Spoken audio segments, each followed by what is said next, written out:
Good morning students. काल आपण basic बघितलेलं आहे, फॉर्म्युलेज वगैरे आणि रूल्स वगैरे. तर काल बघितलेले जे काही रूल्स आहे त्या रूल्सवरच डिपेंड आज आपण प्रॅक्टिस सेट 2.5 घेणार आहोत. तर आज आपण 2.5 मधले एक्झाम्पल सॉल्व करणार आहे. फर्स्ट ॲक्टिव्हिटी दिलेली आहे. या ॲक्टिव्हिटीमध्ये just fill in the gaps and complete the given box. आपल्याला काय करायचं आहे, just fill in the blanks fill up करायचे आहे. तर हे आपण डिटेलमध्ये बघूया. चला तर ॲक्टिव्हिटी बघूया. तर या ॲक्टिव्हिटीमध्ये काय दिलेलं आहे बघा. फर्स्ट ॲक्टिव्हिटीमध्ये दिलेलं आहे quadratic equation x² + bx + c = 0. तर या क्वाड्रॅटिक इक्वेशनमध्ये काय डिस्क्रिमिनंटची व्हॅल्यू दिलेली आहे b² - 4ac = 5 आणि नेक्स्ट दिलेली आहे b² - 4ac = -5. म्हणजे काय, डिस्क्रिमिनंटच्या दोन व्हॅल्यू दिलेल्या आहे, एकदा 5 आणि नंतर दिलेली आहे -5. तर यामध्ये काय विचारलेलं आहे, नेचर ऑफ द रूट्स. आपण कालच बघितलेले आहे. याचे रूल्स काय आहे, तर जर डिस्क्रिमिनंटची व्हॅल्यू पॉझिटिव्ह असेल तर म्हणजेच काय, ग्रेटर दॅन 5 ग्रेटर दॅन 0 असेल आणि लेस दॅन 0 असेल तर ते त्या रूट्सचं नेचर काय होतं हे आपल्याला सांगायचं आहे. तर डिस्क्रिमिनंटची व्हॅल्यू जर ग्रेटर दॅन 0 असेल तर तिथे काय म्हणणार आपण, रिअल अँड अनइक्वल रूट्स असणार. Real and unequal. मी कालच याचे रूल्स लिहून दिलेले आहे. ते रूल्स तुम्ही चेक करून सुद्धा ॲक्टिव्हिटी सॉल्व करू शकता. आणि जर डिस्क्रिमिनंटची व्हॅल्यू लेस दॅन 0 जर असेल, -5 म्हणजे 0 पेक्षा लहानच व्हॅल्यू झाल्या, लेस दॅन 0 जर असेल तर नो रिअल रूट्स. त्याला काय, नो रिअल इक्वेशन म्हणू शकतो किंवा नो रिअल रूट्स असं सुद्धा आपण त्याला म्हणू शकतो. ही झाली first activity, question number first मधली. म्हणजेच काय, जर डिस्क्रिमिनंटची व्हॅल्यू ग्रेटर दॅन 0 असेल तर रिअल अँड अनइक्वल असतं इक्वेशन, आणि जर लेस दॅन 0 असेल तर काय असतं तिथे, नो रिअल रूट्स. म्हणजे त्या क्वाड्रॅटिक इक्वेशनला रिअल रूट्सच नसतात. नेक्स्ट मध्ये काय दिलेलं आहे बघा. नेक्स्ट ॲक्टिव्हिटीमध्ये दिलेलं आहे सम ऑफ रूट्स = -7. म्हणजेच काय, इथे रूट्सच्या सम दिलेली आहे -7. म्हणजेच काय, मी काल तुम्हाला सांगितलंच होतं की काय आहे म्हणून, अल्फा प्लस बीटा हे रूट्स आहेत आणि ह्या रूट्सची ॲडिशन दिलेली आहे, सम दिलेली आहे -7. आणि क्वाड्रॅटिक इक्वेशन इथे विचारलेलं आहे काय येणार, आणि प्रोडक्ट दिलेला आहे अल्फा × बीटा = 5. याचा प्रोडक्ट दिलेला आहे 5 आणि याची सम दिलेली आहे -7. तर आपल्याला ह्या दोघांचा यूज करूनच इथे काय करायचं आहे, क्वाड्रॅटिक इक्वेशन तयार करायचं आहे. तर ते क्वाड्रॅटिक इक्वेशन तयार कसं होणार बघा. कशा पद्धतीनं करू शकतो आपण ते क्वाड्रॅटिक इक्वेशन. तर बघा, या पद्धतीनं आपण करू शकतो. x² + alpha plus beta × x + alpha beta. तर याच्यामध्ये काय, अल्फा प्लस बीटाची व्हॅल्यू पुटअप करणार आणि अल्फा × बीटाची व्हॅल्यू पुटअप करणार. तर इथे इक्वेशन काय तयार होणार, x² + 7x + 5 = 0. हेच काय झालं, आपलं आन्सर झालं. नेक्स्ट ॲक्टिव्हिटी बघा. नेक्स्ट ॲक्टिव्हिटी खूप सिंपल आहे.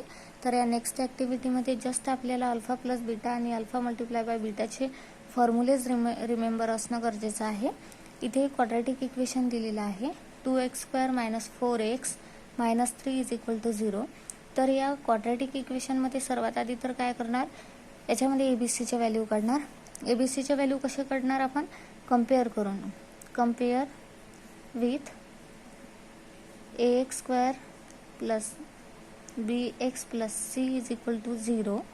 तर यामध्ये सर्वात आधी आपण ABCच्या व्हॅल्यू घेऊन घेऊ. a = 2, b = -4 and c = -3. या ABCच्या व्हॅल्यू झाल्या.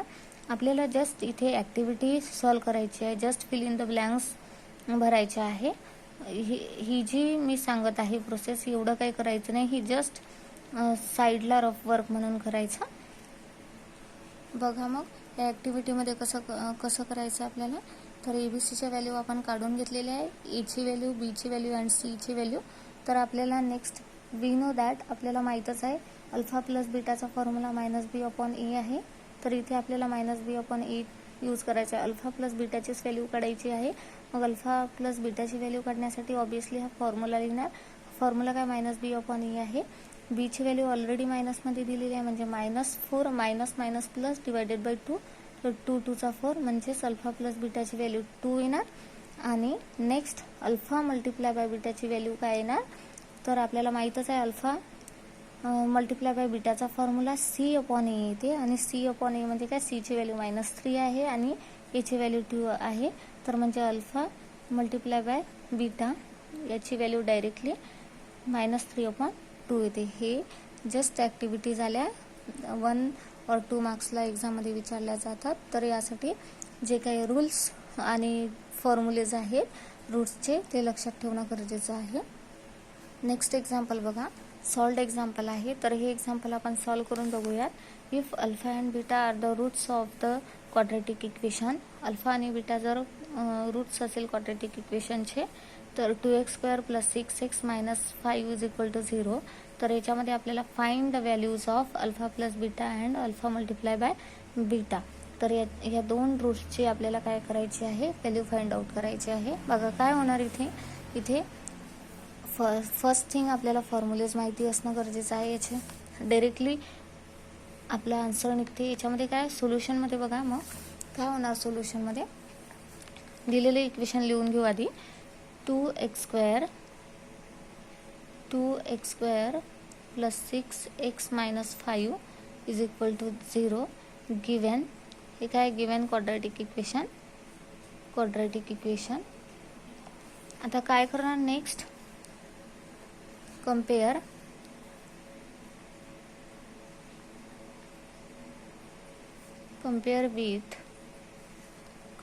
with ax² + bx + c = 0. या दिलेल्या क्वाड्रॅटिक इक्वेशनला आपण कंपेअर करणार आहे ax² + bx + c = 0 सोबत. जनरल फॉर्म आहे हा क्वाड्रॅटिक इक्वेशनचा.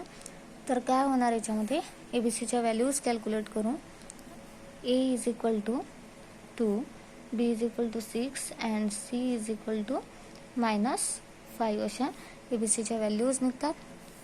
तर फर्स्ट थिंग आपल्याला माहिती पाहिजे की अल्फा प्लस बीटाचा फॉर्म्युला काय आहे.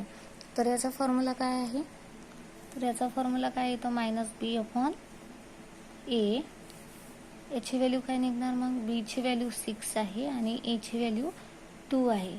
म्हणजेच काय अल्फा प्लस बीटा = 6/2 मीन्स 3. ही झाली फर्स्ट व्हॅल्यू आपली.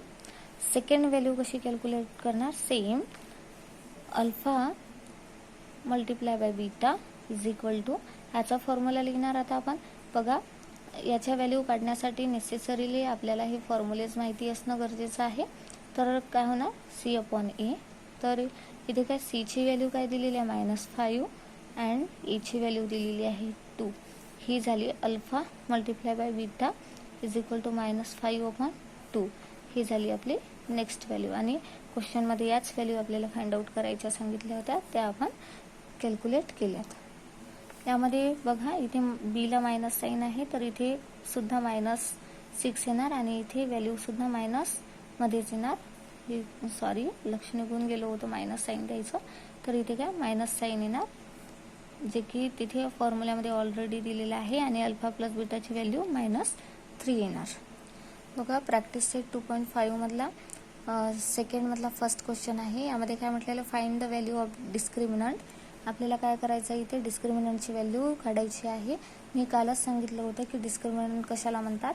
तर बघा सोल्युशनमध्ये काय करणार आपण, हे क्वाड्रॅटिक इक्वेशन दिलेलं आहे. या क्वाड्रॅटिक इक्वेशनला सर्वात आधी तर काय करणार आपण, कंपॅरिंग x² + 7x - 1 = 0 with